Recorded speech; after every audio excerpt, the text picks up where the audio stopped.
At the dawn of the 21st century, humans created artificial intelligence, an artificial brain. They called it Skynet and made it a global defense program. But soon, Skynet began thinking for itself and turned against humanity. The nuclear weapons humans built were used on them instead. In a single day, the world's map changed forever. Survivors called it Judgment Day. A new world emerged, a world ruled by machines that hunted humans, killing them one by one. Yet humanity fought back. Over time, some believed a savior would come to destroy Skynet and restore freedom. That savior was John Connor, and the year was 2018. The story begins with John Connor and his soldiers attacking a Skynet base. They break through and enter the facility, finding humans held captive. One of John's men checks the computer and discovers Skynet is conducting new experiments, transferring these humans to something called Sand Princess, which in truth is Skynet's headquarters itself.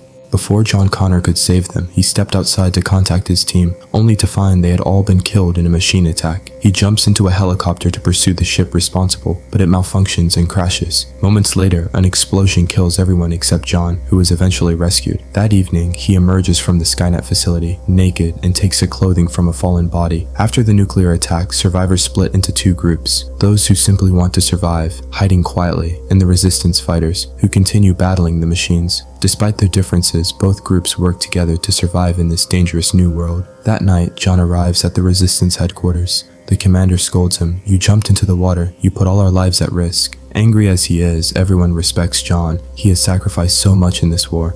At headquarters, John learns of a signal that can temporarily deactivate the machines. Machines communicate via shortwave transmitters, and if the signal reaches their mainframes, Skynet can be destroyed, and the war could end. John demands the signal to test it on the machines. Because of his team's excellent record, they are given it, but with a warning: he has only 4 days. Skynet's death unit has issued an execution order, and John's name is second. He asks, whose name is first? He is told it's Kyle Reese. Kyle Reese first appeared in the original Terminator movie, a young soldier from the future sent back to protect Sarah Connor from the Terminator. During that mission, they form a relationship, and Sarah later gives birth to John Connor, the future leader of the human resistance. In this story, there is no time travel. It all unfolds in a single timeline. John already knows much of what will happen because Kyle, before dying, gave him critical instructions to win the war. After meeting the submarine officer, John returns alone to his base, aware that many companions may be sacrificed. On site, he prepares to test the signal on the machines. The test involves a man named Marks, rescued from a lab after an earlier attack. Early in the movie, it is revealed the attack wasn't deliberate. Marks, newly created, caused it unintentionally, and because of his actions, some people were killed, leading to his punishment. Before he died, Marks had signed a form allowing his body to be used for experiments. In reality, he had already died in 2003, and now, when he awakens again, he has no idea what has happened to the world. Wandering through a deserted city, he suddenly comes face to face with a Terminator. Not knowing that Terminators are humanity's enemies, Marks panics when he hears its approach. The Terminator opens fire on him. At that moment, Kyle Reese arrives and saves Marks, shouting, "If you want to live, follow me." Kyle leads him to a rooftop where a small girl named Star is also present. Kyle signals Star, and she cuts a rope, causing a heavy object to fall onto the Terminator, destroying it. Shocked and frightened, Marks asks what just happened. Kyle explains grimly, "The machines have taken over the world. They are hunting humans and trying to wipe us out." Kyle asks Marks about the jacket he's wearing.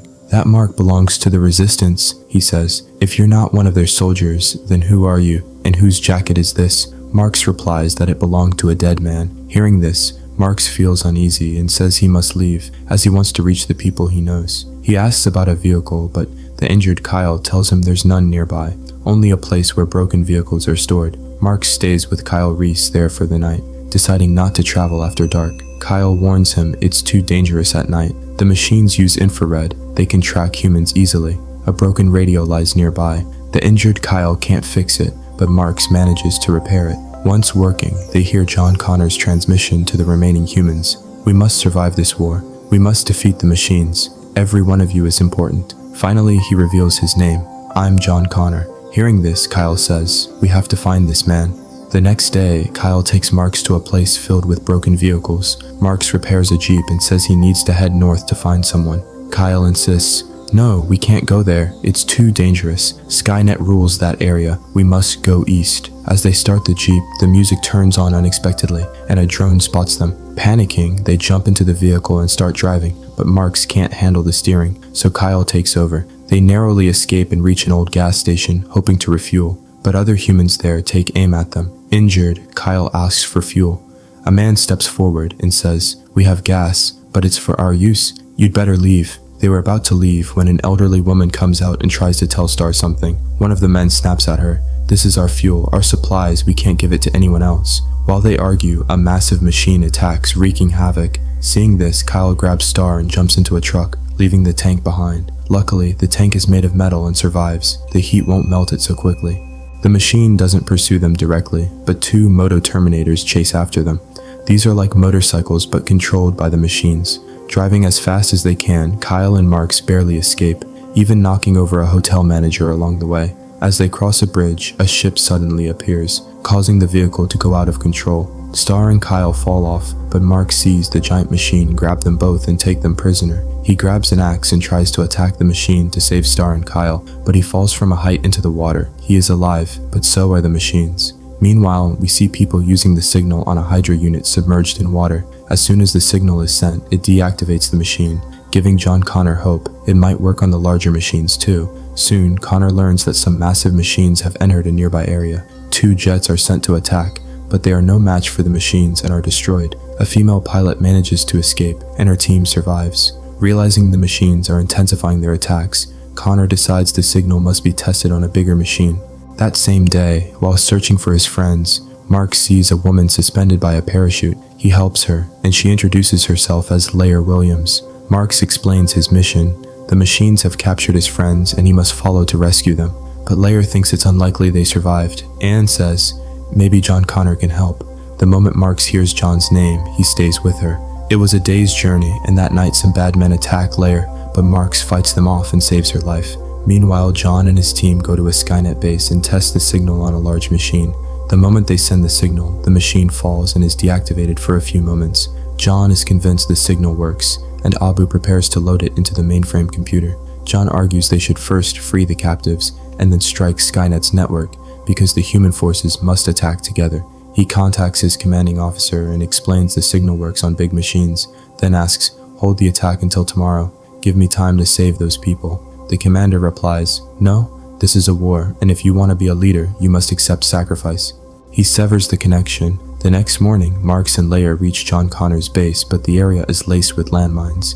As they pass, a mine blows and Marks is badly wounded. When he comes to, he's bound, and an unfamiliar figure stands over him, accusing, "What devil's work have you started?"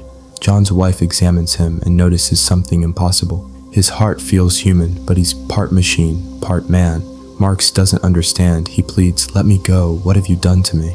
Someone holds a mirror up to him, and in that moment Marks and the others realize the truth. He isn't human at all, but a machine whose brain was programmed to feel human. Horrified, Marks screams and tries to tear himself open. John steps close and says, "You and I are enemies. We've been enemies even before I was born. If I let you loose, you'll kill everyone here." Marks says, "No, I'll only kill you because they don't trust him." John Connor ignores him and keeps Marks imprisoned. Until now, John and his people had never seen a machine that looked and felt human. Machines could mimic human appearance, but had no real emotions. Marks, however, seems fully human. During questioning, John learns Marks once met Kyle, and the machines took him to Skynet. Marks insists, "If I were an enemy, if I wanted to kill Kyle Reese, I would have done it already." Hearing this, John asks Lair if she saw any young soldier there. She says no. When Lair realizes Marks's men were separated for interrogation and could be used against him, she refuses to let him die. Marks had once saved her life, and she can't stand aside. John begins to believe Marks because when he looks into Marks's eyes, he sees a human. Then they learn Kyle Reese is at the rescue headquarters, and panic sets in. If Kyle had been killed, he wouldn't have gone back in time. He wouldn't have met Sarah Connor. John Connor would never have existed, and humanity might never beat the machines. An alarm sounds. Marks has escaped. They search for him, and John chases after the bolero he fled in. A villager by a pond stops him and asks, "How can I trust you?" Marks pleads, "Let me go, I'll find him, only I can do it." John asks how, and Marks steps into the light. His body is changing into a machine. "Look," he says, "I've become like them." Convinced, John gives Marks a communication device and tells him, "If Kyle Reese is alive, contact me." That night, John broadcasts to all resistance cells, "Give me until morning. Hold your attacks on Skynet. I need time to rescue people." Meanwhile, Marks reaches Skynet's headquarters. He walks past security unnoticed. his image appears in the mainframe, and data is extracted. At the same time, John has hacked a Moto Terminator and sneaks alone into the base. He receives Mark's message. Marks is alive, and he has deactivated the security. John Connor slips inside, and Marks begins to recover, only to lose consciousness again when a load error knocks him out. When he wakes, Skynet is online and speaks to him, oddly praising him. "What you did, Marks, no machine has ever done. You walked among humans, earned their trust, then brought our enemy, John Connor, here." Furious and confused, the others shout that Marks isn't human but a machine. Marks, desperate, breaks free and insists, "I'm human," then races off to save John. He hacks the base to free the captives and tries to locate John, but Skynet had hidden him elsewhere. Anticipating the rescue, Skynet releases a deadly machine that fights John, and it seems unstoppable. Marks rushes in to help, but the machine is overwhelming. It strikes at John's chest. Marks destroys that Terminator, but John is gravely wounded. Before he falls, John spots nuclear cells and uses them like a bomb. As the hostages and survivors escape, a massive explosion rips through Skynet's base. The film doesn't show whether the war is truly over. There are many fronts still to fight, so the battle likely continues. In the end, John meets his father Kyle at the Resistance HQ. Marks watches and says, "I want my heart given to John Connor," claiming it as his choice. The movie closes with John's voiceover. "Now the time has come. We will take back our world. We must wipe them out. There is no such thing as fate. We make our own destiny. I am John Connor."